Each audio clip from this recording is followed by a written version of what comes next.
unë duhet të i spjegoni edhe njerë publikut, sigurisht ju keni bërë spjegimet e gjitha, por duhet të i spjegoni edhe njerë publikut pse dilni ju. Pse dilni ju në këtë pikpamje, ju më dilni kudore, se kjo është drejta juaj, dhe drejta dhe sidomos pronar dalin kudo e gjitha, ti luan këdhe rolin e rëndësishëm të drejtorit të përgjithshëm të televizionit, është, më me thënë, është dhe një arsyem shumë për të dalë. Tani ju dilni për problematika që keni vetëm ju, apo ka dhe ndonjë interes publik të këto gjëra që flisni dhe thoni?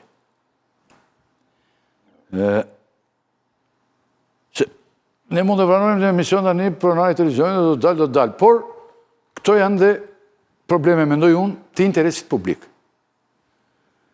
Tani, ndryshe nga shumë të tjerë që dalin, në vëndin ku ne jetojmë, për shumë kemi, ka dhe figura që dalin një televizion që unë s'dua të them se kam përnu diku, i nëzirët edhe familjen dhe fëmijët e gjithë, ti nuk e bën këtë punë. Shumë pak nuk, janë ata që nuk e bëjnë. Po dile nëzirët e gjithë edhe vinin edhe në përqoka, këshu në për këto, më këti shishikesh, në për aktivitete, ndalin dhe durata për fritneria, nuk e di për gjithë tjera, por këtu kemi një rast kretjet të nderuar të shikues dhe ne do të shkojmë dhe do të ndjekim me interes aq sa Zoti Meksi do të na sqarojë dhe shpjegojë. Pra, arsyet që ju pse dilni dhe flisni. Për këtë rastet që përmendë ju, se për të dalë keni drejt. Për akshin. Për akshin? Për akshin ka qenë dalja kryesore, apo shumica dalive dhe për pjesën e basteve. Dhe bastet. Po, në fillim nisi si një shpjegim mbi një situatë më së shumti personale, por në vijim janë përpjekur që të trajtoj aspektet publike të sajat, pra ato çka kanë të bëjnë me akshin dhe historinë e basteve, se nuk ka sens të fokusohemi tek arsyeja pse në fillim ndezi interesin tim. Kështu që kam mbaruar edhe pjesa personale dhe vazhdojmë pjesën publike. Dalet 15 dalet e fundit kanë qenë të tëra për tema publike të dosjes së akshit. Kaq. Dhe ju jeni sigurisht më keni interesat aty, jeni një biznesmen, dhe biznesmeni ka interes të veta. Kam jetuf interesa, po. Sigurisht. Kjo s'ka pikë dyshimi.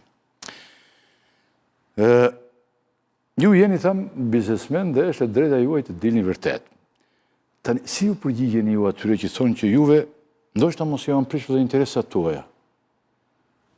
Për këtë dhe dilni denonconi në medjen. Ju, a keni marrë vetë, a keni qenë punë me të akshi, me tendera të akshit, dhe si kanë qenë garat aty? A kanë qenë garat të ndershme, apo si që ndodhë rëndom në vëndin ku ne jetojmë Meksi, ku përgjithsisht jo vetëm akshin po diskutojnë e sot, por përgjithsisht nuk është se ka në një garë të ndershme dhe. Mund të them që nuk është se ka garë të ndershme, se do ishte e gabuar t'i bësh të tërë njësoj të tëra procedurat, ka problematika. Unë të akshi era fundit që kam qenë fitues për para këtyre muajve të fundit ka qenë 2021 dhe jam rikthyer në 2 procedura fitues në fund 2025 dhe fillim 2026, që kam bërë me internetin, ku nuk është se janë shumë kompani që garojnë dhe është paksa më e lehtë. Te pjesa e sistemeve informatik të akshit, gara ka qenë shumë më e komplikuar. Dalja ime sot nuk është për shkak të atyre procedurave të pafituara, se sot do isha dalë që në 2022. Është gabim ky lexim. Le ta bëj kushdo janë të lirë ta bëjnë, e bëjnë në Facebook, e bëjnë nëpër media ndryshme, as më afare. Dalja ime sot ka qenë për tjerë arsye, ka qenë për të shtuar televizionit që unë drejtoj, MCN TV-s, ku dhe kam investuar, siç e thonin ca miqtë e mi, investimi i jetës. Kështu kanë qejf ta shprehin ata pëndesat e tyre kur i mbrojnë, dhe ky është investimi të time, dhe pse mos ta mbroj me më shumë cilësi te pjesa e kritikave të dosjes së akshit. Dhe për të hequr një farbare, një pjesë të stafit, cilët në fillimin e daljes time, duket si një histori personale i çik jo e zakont, as pak e zakont, dhe unë nuk doja t'i krija një farbare dhe shpirtërore që duket si kur mbronin diçka jo shumë të justifikuar timen. Që më normale, më e sakt mendoj, t'i veja ftyrën akuzave që po bëja, kaq. Ja, ju keni të drejtë të çka? E drejta juaj është që të dilni dhe të thoni çfarë mendoni për problematikat që keni dhe aq më tepër kur ju keni patur bizneset po flas më problematikat e mia, po flas për dosjen e akshit. Jo, sigurisht. Po edhe kjo, kur të mos flisni edhe për këtë, ti ke të drejtë të dalësh edhe për interesat e tua, sepse në fundit mos bëhemi tani kështu që Ka dhe i tjetër arsye. Një pjesë e historisë sime, ashtu siç tentova ta tretoja në fund të marsit, vjen prej ndërhyrjeve konstante në 3 vitet e fundit nga një sër aktorësh për të kompleksuar mua personalisht, po dhe i pjesë të juajën, në marrëdhënie me televizionin. Nis që nga temat që ne ndiqnin për Erion Velin edhe tutje. Dhe unë dua të çliroj vetëm. Jemi të hapur për të gjithë. Po, unë dua, jo, s'jam i hapur fare, jam i hapur për ndjekur interesin tim. Kjo histori ka zgjatur 2023, 24, 25-ën, mos godit atë. A thyu se ne do të bëjmë barazi. Këta njerëz që vinë ndërhyjnë për to interesa, këta i sfidojnë veten e tyre shumë kollaj për interesa, unë do të kem kompleksitetin që mos ndjek një temë apo të ndaloj një temë se do jap llogari atyre. Aty ku kam akses në me stafin që ma mundson dhe ma lejon, do bëj. Sigurisht. Por ne këtu nuk do të ulemi sigurisht të bëjmë as gjyqin e... Publiku dhe na gjykoj nëse e bëjmë me profesionalizëm dhe e bëjmë me etikë dhe e bëjmë sa. Por gjyqin e... Ne nuk kemi të drejtë të bëjmë gjyqin e Erion Velis, gjyqin e Belinda Ballokut, gjyqin e tjetrit. Nuk di ta kemi bërë, jo. Por nuk ka qenë fjala për gjyqet. Por ne jemi media dhe kemi detyrim që të jemi sa më transparent dhe të përpiqemi. Ne nuk kemi RTS, që nuk është se kemi atë kornizëm detyrimisht të statutit të RTS-s. Pra jemi media, publiku na vlerëson sa mirë bëjmë. Ti përmendë çështjen e Karcanait ditën e njëjtë, pash vetëm në Facebook të ankesa për si... Jo të të them atë pyetje, unë e kam pyetje pas pak. Përdorin në një fotoant, se tani është edhe koha që e shpejt për të fjetur, e kuptoni, ja foto e Akshit e gjitha këto që janë, përdorin vazhdimisht këto, që ta bëjmë edhe pak... Tani, zoti Meksi, për se të ndërrin dhe kolegët, ju flisni për emrat përveçëm, mësë shumëti, keni folur për emra si Ergyes Agasi, Ermal Beqiri, dy biznesmen që sot janë edhe në akuzë nga SPAK, akuzë të hashë për bilet për grup të strukturuar kriminal. Ndërkohë, duhet të themi që po këta të dy çfuqi kanë patur për të përcaktuar tendra, se nuk e drejtonin këta akshin. Fuqi absolute. Absolute, e? Po nga buron të fuqia tyre, kush është koka fare, se tani që të temi që Ermal Beqiri komandon të vendin, bëjde ky...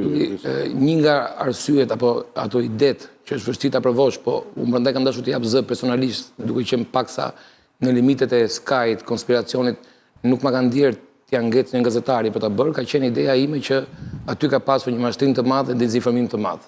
Pra një abuzim me pushtetin, ti e njeh që nga 94-93 e këtej, si flitet në emër të liderit, ke treguar plot historitë e Kafja e MCN TV-s, me mënyrën si abuzojnë në formë konstante në emër dikujt. Jo, por liderat tu në Shqipëri ka 35 vjetë, Meksim falë, që ndryra, që kanë në urdhrat e tyre njërës të panumërt. Unë kur flisë, për shumë të regoj, për shumë ngjarjet me ka ndodhur me njerëzit e rëndësishëm politikës shqiptare. Do kemi rast të atojmë rrim të kjo e Akshit, unë gjykoj që Ergyes Agasi dhe Ermal Beqiri kanë abuzuar, po jo vetëm kaq, Ermal Beqiri dhe ka shantazhuar pjesën e strukturës së Akshit. Me aksesin që akumuloi vitet të rarjesht pranë Akshit, ai me një sër IT-sh që ka pasur në dispozicion, që nga 2019 të paktën ndjenin ti me rasti parë, ai ka shantazhuar strukturën detyrose të Akshit në formë konstante mbi dëmet që ato kanë bërë më parë. Pra, në vend të ndeshkojë për një dëm të parë mbi një sistem, ai ka vazhduar të marrë sisteme të tjera ndorëzim. Dhe Ergyes Agasi ka hyrë më vonë në lojë si një person me lidhje politike, një person me akses edhe në qarqe paksa jo të zakonta. Politike i thoshin shkojnë deri?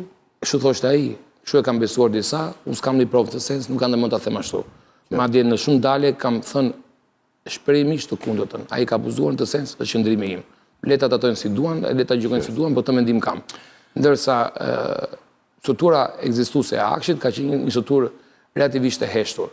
Një rast që ne të dy kemi debatuar bashkë, që është ai rasti që për mendimin tim me lidh me historinë e Basteve, i nëntorit 2025, tashmë javës kaluar, unë e kam përcjellë në SPAK informacionin që nëse do të pyes se çfarë konkretisht. Jo, është pas vajtjes time aty, është në vijim.